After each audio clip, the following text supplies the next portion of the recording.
नमस्कार। आज के वीडियो में मैं रैदास की भक्ति भावना और उनकी कविता की विशेषताओं पर आप लोगों से बातचीत करूंगा। रैदास मध्य युग के ज्ञानमार्गी संत कवियों में एक विशेष स्थान रखते हैं। कहा जाता है कि ये बनारस के आसपास पैदा हुए। इनकी कोई प्रामाणिक रचना तो नहीं है, किंतु इनकी रचनाएं रैदास की बानी नाम से प्रकाशित हुई हैं। संत कवियों की भांति ये भी फक्कड़ स्वभाव के थे और उनकी रचनाओं से ही प्राप्त साक्ष्यों के आधार पर यह कहा जाता है कि वे जूते बनाने का काम करते थे। एक स्थान पर उन्होंने लिखा भी है, जाति भी ओछी कर्म भी ओछा, ओछा कि सब हमारा, नीचे से प्रभु ऊंचा कियो है कहे रैदास चमारा। रैदास भक्त के रूप में प्रसिद्ध थे। उनको या उनके पारिवारिक जीवन के बारे में कोई बहुत अधिक जानकारी हमारे पास नहीं है। कहा जाता है कि रैदास की स्वामी रामानंद से दीक्षा ली गई थी, लेकिन प्रामाणिक रूप में यह बात कहीं नहीं मिलती। शिक्षा की दृष्टि से ये निरक्षर थे, कोई विधिवत शिक्षा इनकी नहीं हुई। इसलिए इनकी वाणी में कला पक्ष की अपेक्षा हृदय के भावों की सहज और स्वाभाविक अभिव्यक्ति हुई है। अन्य संतों या कहें कि संत कवियों की भांति रैदास ने भी तीर्थ, व्रत, पूजा, उपासना, मूर्ति पूजा और बाह्याडंबरों का विरोध किया है। रैदास की भक्ति में हृदय की साधना पर बल दिया गया। उनका कहना है कि जो व्यक्ति मन से भगवान के प्रति समर्पण भाव नहीं रखता और केवल तीर्थ यात्रा, व्रत आदि, पूजा अर्चना, बाह्याडंबर आदि में लिप्त रहता है, कर्म कांडों में लिप्त रहता है, जप तप पर विश्वास करता है, उसकी मुक्ति संभव नहीं है। रैदास के अनुसार बाहरी साधनों से भक्ति करने वाला व्यक्ति यमलोक का भागी बनता है। अंतर्गति रांचे नहीं बाहर करे उजास, ते नर जमपुर जाएंगे भाषय संत रैदास।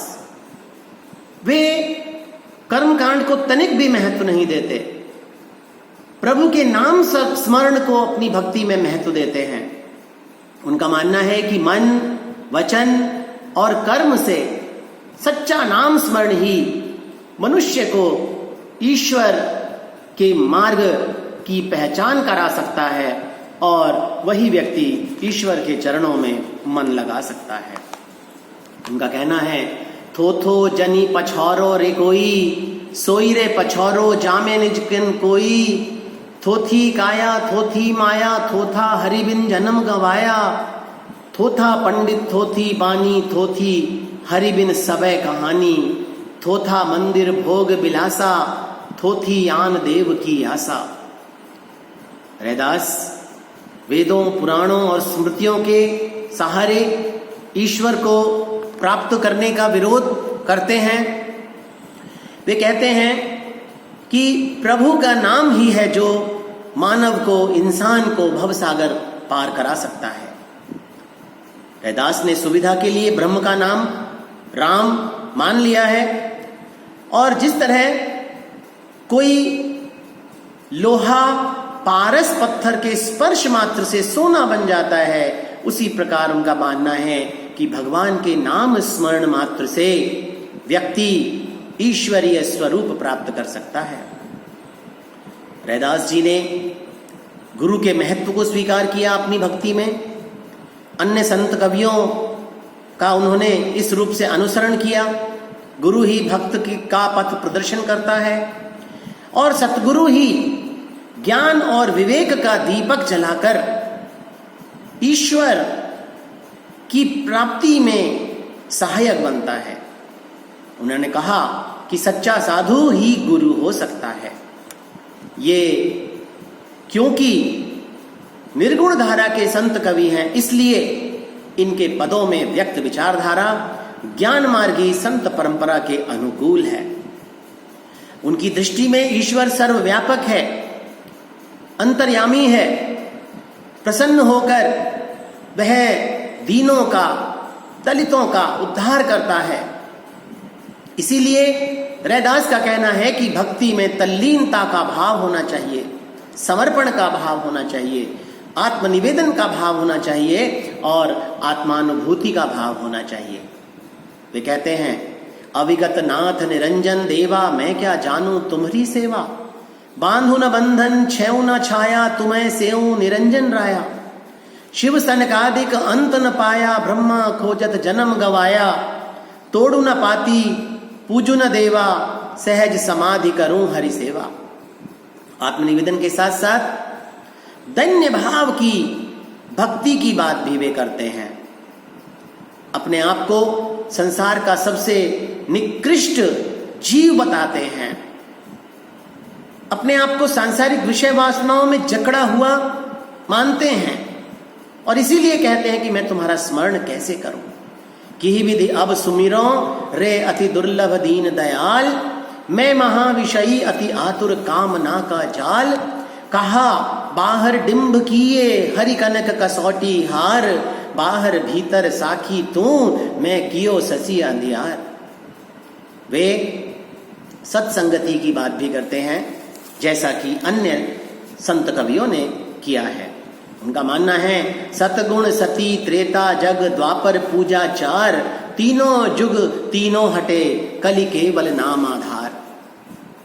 उनका मानना है कि जिस तरह गंदा पानी गंगा के पवित्र जल में मिलकर गंगा जल बन जाता है, ठीक उसी प्रकार कोई भी दुष्ट व्यक्ति सत्संगति से सत्संगी बन जाता है। भक्ति या साधना के क्षेत्र में वे सबसे बड़ी बाधा या रुकावट मोह माया को बताते हैं। मोह माया पर वे तीव्र आक्रोश भी व्यक्त करते हैं। उनका मानना है कि जाति, कुल, गोत्र, पुत्र, पत्नी या दूसरे अन्य संबंध सब क्षणिक हैं, झूठे हैं। विभिन्न संबंधों में आसक्ति व्यक्ति को इस भव सागर से मुक्त नहीं होने देती है। इसलिए संयम, इंद्रिय निग्रह और विराग को वे भक्ति में आवश्यक तत्व मानते हैं। इनके पदों में जो आत्मनिवेदन और परम तत्व से बिछुड़ने की पीड़ा दिखाई पड़ती है, वह अपने आप में अनुपम है। उनकी कविता में एक ओर ब्रह्म के गुण, ज्ञान, रूप के आख्यान आदि का विषय निरूपित हुआ है, तो दूसरी तरफ उसे प्राप्त करने के साधन, स्वरूप, नाम, महात्म्य, जप, संत महिमा, गुरु महत्व, साधु संगति, भक्ति की महिमा आदि का भी चित्रण हुआ है। इन सभी विषयों के मूल में कवि रैदास का दैन्य भाव, उनकी विनम्रता और उनका आत्मनिवेदन विशेष रूप से उल्लेखनीय है। रैदास की वाणी का आधार उनकी निजी अनुभूति है।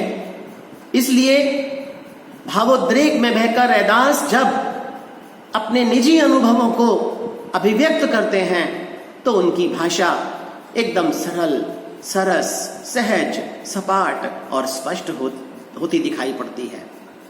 उनके काव्य की शब्दावली पाठकों और भक्तों के मन को अंदर तक छू जाती है। सीधे, सरल, संत और भक्त होने के कारण रैदास की वाणी में कहीं भी क्लिष्टता या जटिलता के दर्शन नहीं होते। रैदास की कविता सहज, स्वाभाविक और कलात्मक गुणों से युक्त है।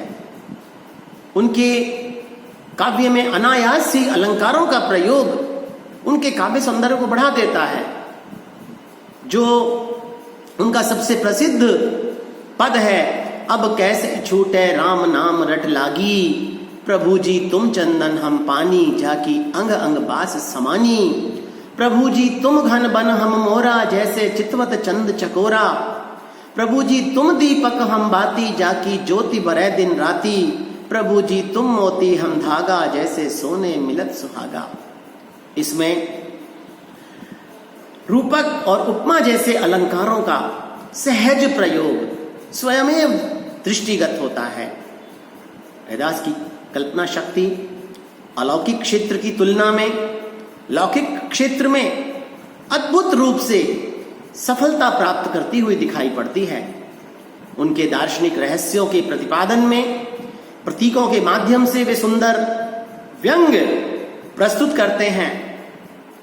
काव्य भाषा के संदर्भ में रैदास की कविता एक ऐसी कविता के रूप में आती है जो कि लोक जीवन की भाषा के बहुत निकट है, इसलिए उसमें अवधि और ब्रज दोनों का मिला जला प्रभाव हमें दिखाई पड़ता है। सरल भाषा में सहज रूप से अपनी आध्यात्मिक अनुभूतियों को प्रस्तुत करना रैदास की मुख्य उपलब्धि रही है और आध्यात्मिक और दार्शनिक विचारों को उन्होंने अपनी अनुभूति में ढाल कर हमारे समक्ष रखा है। इस प्रकार हम देखते हैं कि रैदास एक उच्च कोटि के संत हैं, उच्च कोटि के भक्त हैं और उच्च कोटि के कवि हैं। इनके पदों में आत्मनिवेदन और परम तत्व से वियोग की अद्भुत पीड़ा का अंकन हुआ है। लोक प्रचलित भाषा में अपने आराध्य के प्रति जो भाव सुमन उन्होंने अर्पित किए वे एकदम सरल भाषा में अर्पित किए। खंडन मंडन की प्रवृत्ति के बिना सहज रूप में समाज में जो भी विषमताएं उन्होंने देखी वे उनका निराकरण करने का प्रयास करते हैं और जाति पाति के बंधन से मुक्त होकर सच्चे मानव के रूप में हमें जीवन जीने का संदेश देते हैं। धन्यवाद।